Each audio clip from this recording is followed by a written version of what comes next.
తాకట్లో ఉన్న మీ బంగారాన్ని విడిపించి ఆ రోజు ఆన్లైన్ రేటుకి కొంటాం. Sharma gold company. నమస్కారం, వెల్కమ్ టు సుమన్ టీవీ. నేను గీతాంజలి. గుప్త నవరాత్రులు రాబోతున్నాయి. అవేనండి వారాహి నవరాత్రులు.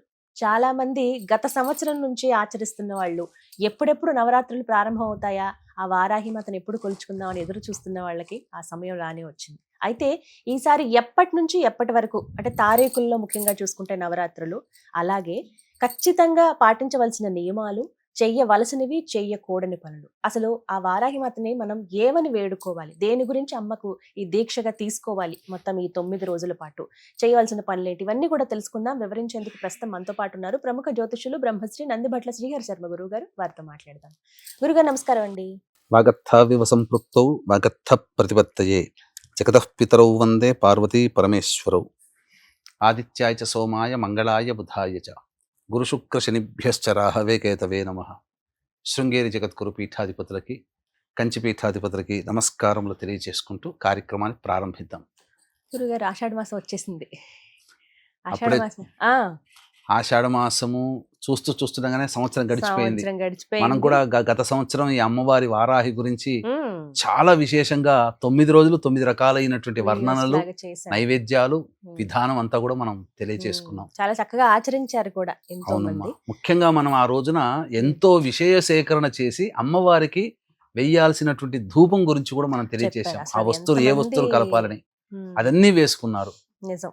అవన్నీ కూడా ఈసారి వివరిద్దాం. అయితే ముందుగా అందరికి కొన్ని సందేహాలు ఉంటాయి గురుగారు, ఎప్పటి నుంచి ఎప్పటి వరకు ఆ, రోజులు ఒకటి, దాంతో పాటుగా ఏమేమి సిద్ధపరచుకోవాలి, ఎలా ఏమిటి, ఎవరెవరు చేయాలి, అసలు ఎలా పూజించాలి, ఇలా చాలా సందేహాలు ఉన్నాయి. ముందుగా ఒక్కొక్క ప్రశ్న మీ ముందు ఉంచుతాను. తప్పకుండా. నవరాత్రులు, ఈ గుప్త నవరాత్రులు ఎప్పటి నుంచి ఎప్పటి వరకు అండి? మనకు ఈ జూన్ 26వ తారీఖు నుంచి ప్రారంభమై ఉమ్. జూలై 4వ తారీఖుతో సమాప్తమవుతుంది ఉమ్, వారాహి నవరాత్రులు.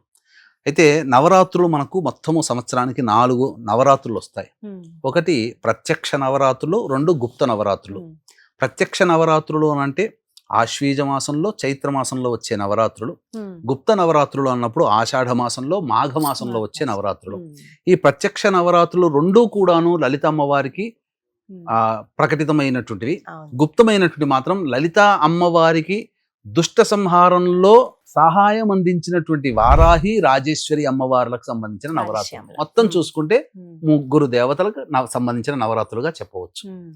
ఇప్పుడైతే జూలై 4 వరకు అండి. జూలై 4 వరకు జూన్ అమ్మా. 26 నుంచి జూలై 4 వరకు. విశేషం ఏంటో చెప్పమంటారా? ఆ.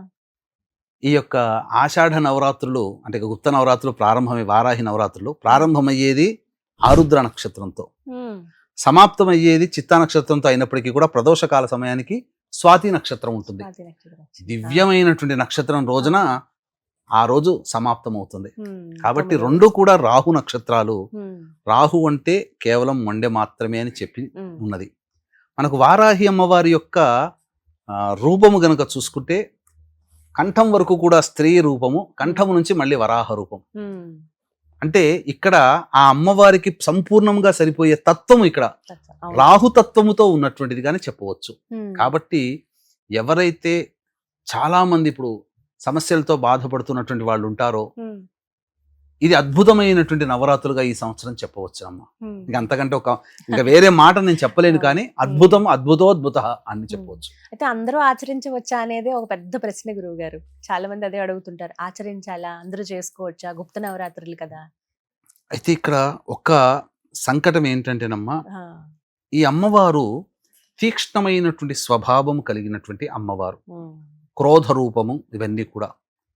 కాబట్టి చేసేటప్పుడు జాగ్రత్తలు పాటించాలి. ఇప్పుడు నియమాలు ఉంటాయి. మనం బాంబు పడితేనే భయం అంటుంటాం, ఆ, మరి బాంబులు తయారు చేస్తున్న వాళ్ళు తయారు చేయట్లేదా? దానికి తగ్గట్టు ప్రికాషన్స్ తీసుకుంటున్నారు కదా. తీసుకుంటున్నారు. మరి అట్లాంటి ప్రికాషన్సే తీసుకుంటూ ఉమ్, అమ్మవారిని కొలిచే విధంగా కొలుస్తూ సరైనటువంటి నియమాలు గనక పాటించినట్లయితే ఉమ్, అమ్మవారు ఇచ్చేటువంటి ఫలితము అతి శీఘ్రంగా ఉంటుందని చెప్పవచ్చు.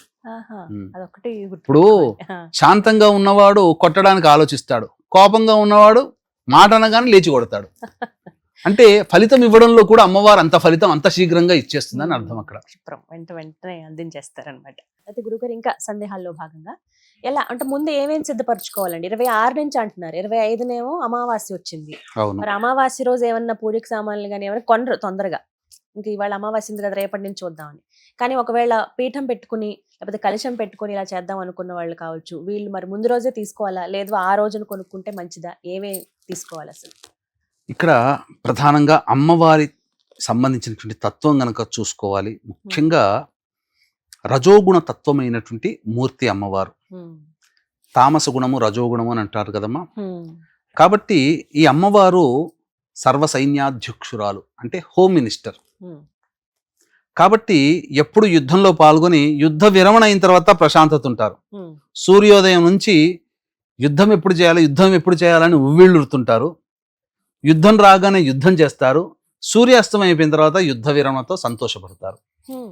కాబట్టి అమ్మవారికి ఎక్కువగా రాత్రి సమయమందు ఎక్కువగా సూర్యాస్తమైన తర్వాత చేసే పూజ అమ్మవారికి చాలా ప్రీతికరమైనటువంటిది. కాబట్టి శాంతస్వరూపిణిగా ఉండదలిచినటువంటి ఆ భావనగా పెట్టుకున్న వాళ్ళు ఉదయం పూట చేసుకుంటే మంచిది. లేదు అనంటే అన్ని విధాలుగా సాయంకాలం సూర్యాస్తమయం తర్వాత ఉండే సమయము చాలా అమోఘము, సుప్రసిద్ధము అని చెప్పవచ్చు. కాబట్టి సూర్యాస్తమయానికి పూజ ప్రారంభించుకున్నప్పుడు ముందు రోజు అమావాస్య అయింది కాబట్టి దానికంటే ఆ 26వ తారీఖు రోజునే పూజా సామాన్లు, పెద్ద నియమాలంటూ ఏమీ లేవు. అమ్మవారి చిత్రపటం ఒకటి, తర్వాత అమ్మవారికి కలశం పెట్టుకునే అవకాశం ఉంటే కలశం పెట్టుకోవచ్చు, లేకపోతే కలశం లేకపోయినా చిత్రపటంతోనైనా. కానీ ఇక్కడ భక్తియే ప్రధానం, ఇక్కడ విశ్వాసమే ప్రధానము. కాబట్టి ఆ విధంగా అమ్మవారికి చక్కగా అలంకరణ చేసి చక్కగా ఆ సంబంధించినటువంటి పూజా ద్రవ్యంలో పూజా వస్తువులు తీసుకొని అమ్మవారికి షోడశోపచార విధానముగా పూజ చేసుకోవడం, అర్చన చేసుకునే విధంగా వీలు కల్పించుకోవడం, అమ్మవారికి ఇష్టమైనటువంటి ద్రవ్యములు తెచ్చుకోవడం, నైవేద్యములు తెచ్చుకోవడం, అమ్మవారికి దీపారాధన. ముఖ్యంగా అమ్మవారికి కంద దీపారాధన అంటే చాలా ప్రీతికరం. ఇవి 9 రోజుల పాటు పెట్టాలండి? 9 రోజుల పాటు పెడితే మంచిది. 9 రోజుల పాటు పెట్టి చక్కగా ఆ సమాప్తం అయిపోయిన తరువాత ఆ యొక్క కందగడ్డని ప్రసాదముగా చేసి తీసుకోవచ్చు. అంటే కూర వండుకొని అవి సిద్ధపరచుకోవాలి. ముఖ్యంగా ఉండాల్సినవి వస్తువులు, పూజా సామాగ్రి అని అంటే పూజా సామాగ్రి మామూలుగా పూజా సామాన్ల విషయంగానే ముఖ్యంగా ధూపం అమ్మ. ఇక్కడ అమ్మవారికి ధూపం, సకలమైనటువంటి ధూపములు ఉంటాయి. అంటే పిప్పళ్ళు, యాలకులు, మిరియాలు, ఇలాంటివి, మిరపకాయలు, ఎండు మిరపకాయలు, ఇలాంటివి కొన్ని ఆఘ్రానికి అనగా బాగా కటువుగా ఉండేటువంటివి అమ్మవారికి చాలా ప్రీతికరం, ఘాటుగా ఉండాలి. ఇవన్నీ కూడా ధూపం అంటే అమ్మవారికి చాలా ఇష్టం. ఇప్పుడు అభిషేక ప్రియో శివ, అలంకార ప్రియో విష్ణు, భాస్కరో నమస్కార ప్రియ. కాబట్టి ఒక్కొక్క దేవతకి ఒక్కొక్క రకమైనటువంటి ఇష్టం.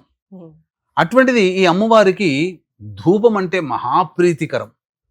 కాబట్టి ఇంట్లో చక్కగా సాంబ్రాణి, అమ్మవారికి మైషాచి అంటే చాలా ప్రీతికరం. ఏ అమ్మవారికైనా కానీ ధూపంలో మైషాచి ఉండేటట్టుగా చూసుకోవాలి.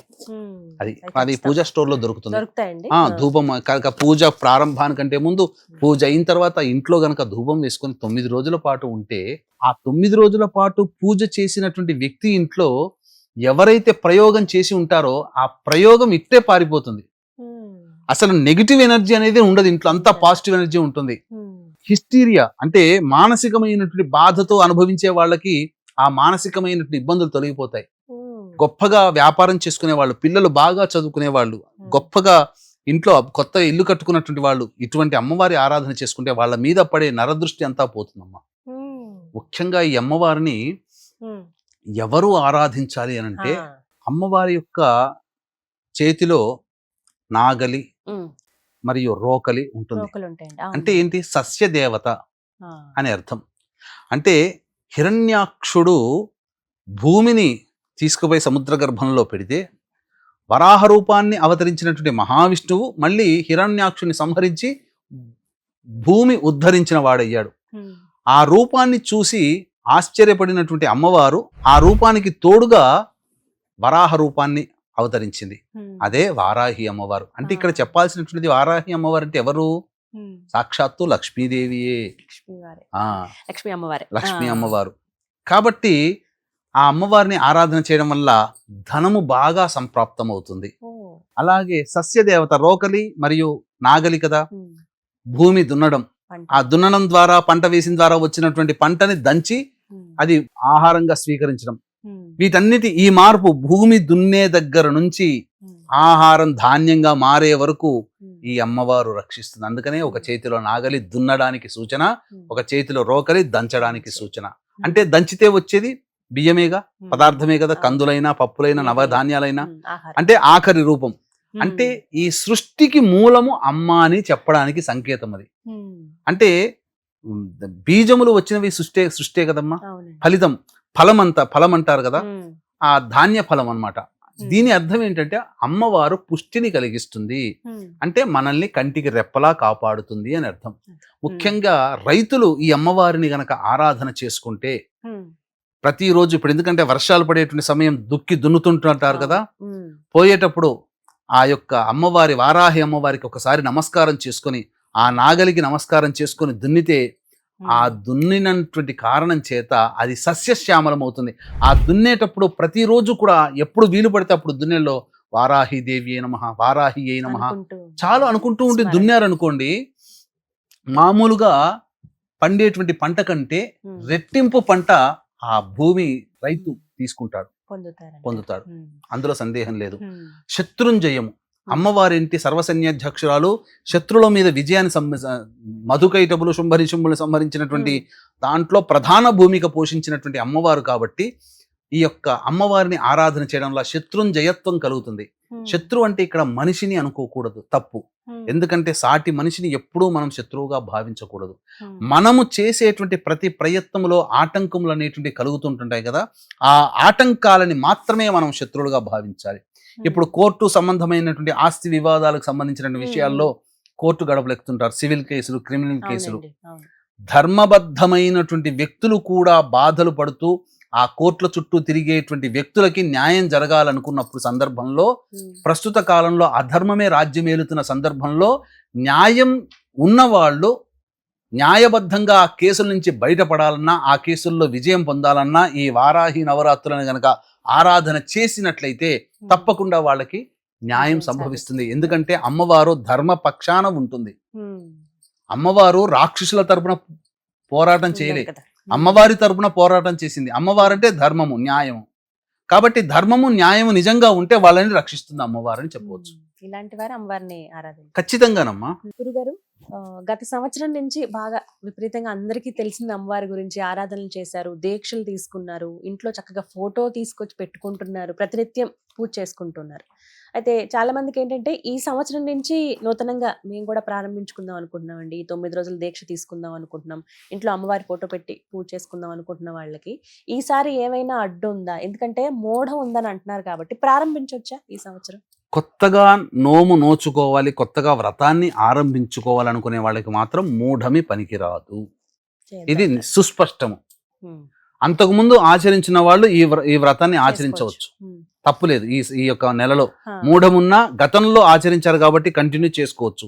కొత్తగా చేయాలనుకున్న వాళ్ళకి మాత్రం ఈ మూఢమి ఉంది కాబట్టి పనికిరాదు. సరే, ఇప్పుడైతే అలా వద్దన్నారు కదా గురుగారు, మరి ఇంకా వేరే ఏమైనా వెసులుబాటు ఉందా వారికి? అమ్మవారి ఆరాధనలో వ్రతంలాగా చేసుకోరు కానీ ఇంకా ఏదైనా వ్రతం అన్నప్పుడమ్మా, ఇప్పుడు వాళ్ళకి మనస్సులో ఆ కోరిక అంటే ఇంట్లో నేను కూర్చొని చేసుకోలేకపోయాననేటువంటి యొక్క బాధే తప్ప మిగతావన్నీ చేయవచ్చు. ఎటువంటివి చేయవచ్చు? దగ్గరలో వారాహి దేవాలయం ఉంటే ఆ వారాహి దేవాలయానికి ప్రతిరోజు వెళ్ళడం, అర్చనాది కార్యక్రమాలు జరిపించుకోవడం, అమ్మవారికి హారతులు ఇవన్నీ చూడడం, అభిషేకాలు చూడడం, సంకల్పం చెప్పించుకోవడం, అది చేయవచ్చు. లేదు, ఈ యొక్క వ్రతాన్ని ఆచరించి నియమనిష్టలతో ఉన్నటువంటి వాళ్ళకి మీ వంతు సహాయంగా వాళ్ళకి ఏదైనా పూజా వస్తువులు మీ వంతు సహాయ సహకారాలు అందించడం. లేదు, ప్రతిరోజు త్రికాలములో ఉదయము, మధ్యాహ్నం, సాయంకాలం, లేదు 2 కాలాలే, ఉదయం లేదా సాయంకాలం నిత్యము వారాహి పంజర స్తోత్రము, వారాహి కవచం రోజుకి 8 సార్లు పఠించండి. పొద్దున 8, సాయంత్రం 8, ఇవన్నీ పఠించండి. లేదు, దీనికి ఎక్కడ వారాహి హోమం జరిగితే అక్కడ మీ గోత్రనామాలతో చేయించుకోండి. దీనికి అందుకనే ఇటువంటి వాళ్ళకి, కొత్తగా పట్టుకోవాలనుకునేటువంటి వాళ్ళకి అవకాశం లేదు. ఆల్రెడీ చేస్తున్నటువంటి వాళ్ళు కూడా ఇంట్లో చేసుకుంటుంటారు. అటువంటి వాళ్ళకి ఏంటంటే ఈ యొక్క దశమి రోజున శుక్రవారం రాత్రి, నవమి ఉన్నప్పుడే శుక్రవారం రాత్రే స్వాతి నక్షత్రం ఉన్న సందర్భంలో ఈ యొక్క వారాహి హోమం అనేటువంటిది చేయించడం జరుగుతుంది. మన పీఠం ఆధ్వర్యంలో చక్కగా జరుగుతుంది. వారాహి హోమము, ధూమవతి హోమము మరియు ఈ సంబంధించినటువంటి రాజశ్యామల హోమము, బగళాముఖి హోమము ఇవన్నీ కూడా సశాస్త్రీయంగా జరుగుతాయి. అవకాశం ఉన్న వాళ్ళు కార్యక్రమ తదనంతరం కాంటాక్ట్ చేసి పూర్తి వివరాలు తెలుసుకొని మీ గోత్రనామాదులు నమోదు చేసుకోవచ్చు. చక్కగా శక్తిపాతము చేయబడినటువంటి కరుంగలి మాలని ఇవ్వడం జరుగుతుందమ్మా. అలాగే కేవలం మహిళలు మాత్రమే చేయాలనే కూడా కొన్ని నియమాలు చూస్తున్నారండి. నిజంగా అలా ఉంటుందా గురుగారు వారాహి అమ్మ? అటువంటిది ఏమీ లేదమ్మా. ఎందుకనంటే వారాహి అమ్మవారు సర్వవ్యాపకమైనటువంటి శక్తి కలిగినటువంటి అమ్మవారు. పెద్దలు ఎవరైనా ఇప్పుడు సమస్త లోకాలని కాపాడగలిగేటువంటి వాడు, పాలించేవాడు పరమేశ్వరుడైతే ఆ పరమేశ్వరుడికి సంబంధించినటువంటి కాశీ నగరాన్ని రక్షించేది ఈ అమ్మవారు. కాబట్టి ఈ అమ్మవారు సకల లోక నాయకురాలుగా చెప్పవచ్చు. పురుష స్త్రీ భేదము లేకుండా ఎవరైనా కానీ దీన్ని ఆచరించవచ్చు, తప్పేమీ లేదమ్మా. వితంతువులు చేసుకోవచ్చు, ఎవరైనా చేసుకోవచ్చు అమ్మా. ఎందుకంటే శక్తి చక్కగా నిరభ్యంతరంగా చేసుకోవచ్చు, తప్పేమీ లేదమ్మా. గురుగారు చాలా మంది ఏంటంటే చక్కగా నవరాత్రులు దీక్ష తీసుకుంటారు, ప్రారంభిస్తారు. అయితే ఎప్పుడు ఏం జరుగుతుందో ఎలాంటి పరిస్థితుల్లో మనకు తెలియదు కాబట్టి ప్రారంభించిన ఒకటో రోజు రెండో రోజు సూతకం అని వస్తే గనక అప్పుడు పరిస్థితి ఏంటండి, ఏం చేయమంటారు? సూతకం అనేటువంటిది వచ్చినప్పుడు దానికి అనేక రకాలుగా ఉంటుందమ్మా. దగ్గర రక్త సంబంధీకులు అయితే 11 రోజులు మైల పట్టాలి, కొంతమంది పోతే 3 రోజులు మైల పట్టాలి రక్త సంబంధం ఉన్నంత వరకు. కొంతమంది పోయినప్పుడు ఏంటంటే బంధుత్వాన్ని బట్టి 1.5 రోజు 1 రోజు అని ఉంటుంది. అప్పుడు ప్రారంభించిన 2-3 రోజుల్లో ఇలా మైల వచ్చినప్పుడు వాళ్ళకి సంబంధించినటువంటిది 11 రోజులు అయితే 11 రోజులు ఆగాలి. పౌర్ణమి రోజున చేసుకోవాలి. లేదు 1-2 రోజున అయిపోయింది, మళ్ళీ మొదలు పెట్టి మళ్ళీ పౌర్ణమి వరకు చేసుకోవాలి. ఆ మైల తీరిన తర్వాతనే మొదలు పెట్టాలి తప్ప మైల ఉంది అనేది మాత్రం చేయకూడదండి. అలాగే ఇప్పుడు మహిళల విషయానికి వస్తానండి, అడ్డంకులు వస్తూ ఉంటాయి అనుకోని మనందరూ తెలిసిందే కదా, వారికి ఎలా మరి? ఇది మాత్రం చాలా మందికి ఉండేటువంటి సందేహం. చాలా మంది మహిళలు ఇబ్బంది పడేది కూడా, మహిళలకు ఇబ్బంది పడేది అదే. చాలా మందికి ప్రకృతి పరంగా వచ్చేదాన్ని మనం ఆపలేము. ఇప్పుడు 26వ తారీఖు రోజున ప్రారంభమవుతుంది కాబట్టి అయ్యో మనకి ఇబ్బంది అయిపోయింది, మనం మొదలుపెట్టే రోజు పాడ్యమి రోజున మనకి ఇబ్బంది ఉంది, ఎలా మనం చేసుకోలేకపోయామే అని అంటారు. అటువంటిప్పుడు ఏంటంటే 3వ రోజు నుంచి మొదలు పెట్టవచ్చు, లేదా 5వ రోజు నుంచి మొదలు పెట్టవచ్చు, 7వ రోజు నుంచి మొదలు పెట్టవచ్చు. 7, 8, 9 3 రోజులు చేసుకుంటే లేదు, 5, 6, 7, 8, 9 5 రోజులు చేయొచ్చు, లేదా 3, 4, 5, 6, 7, 8, 9 7 రోజులు చేయొచ్చు. ఇలా లేదా కొంతమందికి మొదలు పెట్టిన తర్వాత ఎప్పుడో వస్తుంది అనుకుంటే మధ్యలోనే వచ్చేసేస్తుంటది. అన్నప్పుడు 3 రోజులు అసలు పనికిరాదు. 4వ రోజు మాత్రం ఇంటిని శుభ్రపరచుకోవడానికి మాత్రమే పనికొస్తుంది తప్ప దేవతా పూజలు దేవాలయాలకి మాత్రం ప్రవేశము కాదు. కాబట్టి 4వ రోజు తల స్నానము చేయవలసిందే, 5వ రోజు కూడా మళ్ళీ శిరస్నానము చేసి అప్పుడు దేవతా పూజలు. ఆ కోల్పోయిన రోజులన్నీ కూడాను అమ్మవారిని 4 కాలాలలో అర్చించండి. అర్థమైందమ్మా? ఇక్కడ 2 రోజులు పాటిస్తారు, 2వ రోజుకి ప్రదోషకాల సమయానికి ఇబ్బంది వస్తుంది ఆడవాళ్ళకి. అప్పుడు ఏమవుతుంది, 3, 4, 5, 6 రోజులు పోతుంది, 7వ రోజు మొదలు పెట్టాలి. కాబట్టి ఏం చెయ్యాలి, అప్పుడు 7వ రోజు మొదలు పెట్టేటప్పుడు 7వ రోజు పొద్దున్నే బ్రహ్మ ముహూర్తాల్లోనే కాలకృత్యాలన్నీ తీర్చి స్నానం ఆచరించి సూర్యోదయం అయిన తర్వాత, సూర్యోదయం కంటే ముందే 3వ రోజుది చేసుకోవాలి. తర్వాత మళ్ళీ పొద్దున అయిపోయిన తర్వాత మళ్ళీ 10-11ంటికి మళ్ళీ 4వ రోజుకు సంబంధించిన చేసుకోవాలి. అంటే మొదటి 2 రోజులు అయిపోయింది, 3, 4 అయిపోయింది, మళ్ళీ సాయంత్రం 3 గంటలకి 5వ రోజు, మళ్ళీ సాయంకాలం 7 గంటలకి, అలా రాత్రి 7వ తారీఖు రోజున రాత్రి అప్పుడు చేసుకోవాలి. అంటే ఒకే రోజు కోల్పోయిన 4 రోజులది ఒకే రోజు 4 ప్లస్ ఆ రోజు చేయాల్సింది 5 కాలాల్లో గనక చేసుకుంటే అన్ని రోజులు చేసిన ఫలితం. ఇంకొంతమంది ఏంటంటే గురుగారు, మేము ఇంత సమయం మేము వెచ్చించలేకపోతున్నాం, ఒక 3 రోజులు లేకపోతే 5 రోజుల దీక్ష అనేది తీసుకోవచ్చా? 9 రోజులు మాకు వీలు పడదండి, అది వృత్తిరీత్యానే కావచ్చు, ఏదైనా వాళ్ళ ఇంటి దగ్గర పరిస్థితులు బట్టి కావచ్చు, అలా కుదురుతుందా గురుగారు? నేను ఇంతకు ముందే చెప్పానమ్మా, కొత్తగా మొదలు పెట్టుకోవాలనుకునే వాళ్ళకి మాత్రం పనికిరాదు. ఆల్రెడీ మొదలు పెట్టుంటారు, ఎక్కడో 2-3 సంవత్సరాల నుంచి చేస్తూ ఉన్నారు. కొన్ని కారణాల వల్ల ఈ సంవత్సరం 9 రోజులు చెయ్యలేని, కొన్ని కారణాల వల్ల చేయలేని వాళ్ళ కోసము అంతకుముందు మొదలు పెట్టి ఎప్పుడో 2024లో 2023లో 2020లో మొదలుపెట్టి కంటిన్యూస్ గా చేస్తూ ఈ యొక్క సంవత్సరం అన్ని రోజులు చేసే అవకాశం లేదనుకున్న వాళ్ళు 7 రోజులు, 5 రోజులు, 3 రోజులు, లేదా ఆఖరికి నవమి రోజునైనా కానీ చేసుకోవచ్చు. చేసుకోవచ్చండి. అంతే తప్ప కొత్తగా మొదలు పెట్టుకునేటువంటి వాళ్ళకి మాత్రం ఇది పనికిరాదు. మీరు ఇందాక ఫోటో కూడా పెట్టుకోవచ్చు అన్నారు కదా గురుగారు. ఎలాంటి ఫోటో ప్రత్యేకంగా ఇలాంటిదే తెచ్చుకుని పెట్టుకోండి అని ఏమన్నా నియమం ఉందా? అంటే అమ్మవారికి సంబంధించినటువంటి విధానంలో ప్రధానంగా శ్వేత వస్త్రము, శ్వేత రంగులో ఉన్నటువంటి, తెలుపు రంగులో ఉన్నటువంటి వారాహి అమ్మవారు చాలా దేవతా స్వరూపముగా చెప్పవచ్చు. మిగతా వర్ణం లేదంటే క్రోధ స్వరూపము, తామస స్వరూపముగా ఉంటుంది. కాబట్టి ఆ భావము ప్రకటితమవుతుంది. కాబట్టి ఎవరైనా కానీ ప్రేక్షకుల్లో ఈ యొక్క సంబంధించినటువంటి అమ్మవారి విగ్రహాన్ని కానీ ఫోటో కానీ పెట్టుకోవాలనుకున్నప్పుడు తెలుపు రంగులో ఉన్నటువంటిది, తెలుపు రంగు వస్త్రము ధరించినటువంటి అమ్మవారు ఉన్నదైతే కాంతివంతముగా ఉంటుంది. కొంత అమ్మవారు నీలి రంగులో ఉంటుంది కానీ కాంతివంతంగా ఉంటుంది. ఆ ఫోటో కూడా పెట్టుకోవచ్చు. అంటే ఒక కాంతి కనబడాలి. రాక్షసత్వం అంటే ఏంటి? చీకటి. దైవత్వం అంటే ఏంటి? వెలుగు. కాబట్టి కాంతివంతముగా ఉన్నటువంటి అమ్మవారి చిత్రపటం చాలా శ్రేయస్కరం. ఈ నలుపు రంగు లేదా గచ్చకాయ కలర్, యాష్ కలర్ ఉన్నటువంటివి, ఎరుపు రంగు, ఇవన్నీ కూడా క్రోధతత్వాన్ని సూచిస్తాయమ్మా. కాబట్టి శ్వేతవారాహి అమ్మవారి ఫోటో తెచ్చుకుని, శ్వేతవరాహి అమ్మవారు ముఖ్యంగా వస్త్రము కూడా ఆకుపచ్చ రంగు వస్త్రము శ్రేష్టకరం, విజయత్వాన్ని ఇస్తుందమ్మా. అదొకటి. ఇవన్నీ కూడా ముందే సిద్ధపరచుకుని తెచ్చుకుని పెట్టుకోవాలి. సమయం ఉంది కానీ చాలా మంది ఏంటంటే తొందరగా అన్ని సిద్ధపరచుకోవాలనే ఆలోచన, ముందుగానే చేసుకోవాలనే ఆలోచన. తర్వాత ఇప్పుడు చివరి రోజు 4వ తారీఖు శుక్రవారం వచ్చింది కదండి, మరి ఆ రోజు అక్కడితో ఉద్యాపన అంటే ముగించినట్టేనా? తర్వాత రోజుకి చూడాలంటారా దశమి? 9 రోజులు చేసుకుని, ఎందుకంటే చాలా మందికి ఈ సందేహం కూడా శుక్రవారం నాడు వచ్చింది. అవును, అంటే ఆ రోజు అమ్మవారిని కదపరు శుక్రవారం నాడు. కాబట్టి శనివారం నాడు మళ్ళీ ధూపదీప నైవేద్యాలు ఇచ్చి శనివారం నాడు ఉద్యాపన చేయవచ్చు. అసలు వాస్తవానికి చెప్పమంటారమ్మా, నవరాత్రులు అంటే 9 గని కాదు, అక్కడ పౌర్ణమి వరకు చేయాలి. పౌర్ణమి నాడు ఉద్యాపన చేయాలి అసలు. కానీ మనకి ఆషాఢ పౌర్ణమి వరకు అసలు పాటించాలి. కానీ ఏంటంటే 9 రోజులు చేసి ఉద్యాపన చేస్తారు. మనకు వచ్చి ఏంటంటే ఈ యొక్క 4వ తారీఖు రోజున శుక్రవారం అయింది కాబట్టి శుక్రవారం నాడు అమ్మవారిని కదపకూడదు. కాబట్టి పైగా లక్ష్మీ స్వరూపం వారాహి అమ్మవారు మళ్ళీ శుక్రవారం నాడు. కాబట్టి విశేషం అమ్మ, లక్ష్మీ స్వరూపమైనటువంటి వారాహి అమ్మవారికి ఆఖరి రోజు శుక్రవారం లక్ష్మీ సంబంధించిన వారం అవ్వడం చాలా విశేషం. స్వాతి నక్షత్రం అవ్వడం ఇంకా విశేషం. కాబట్టి తెల్లవారితే శనివారం రోజు స్వాతి నక్షత్రం ఉంటుంది, అప్పుడు ఉద్యాపన చేయవచ్చు.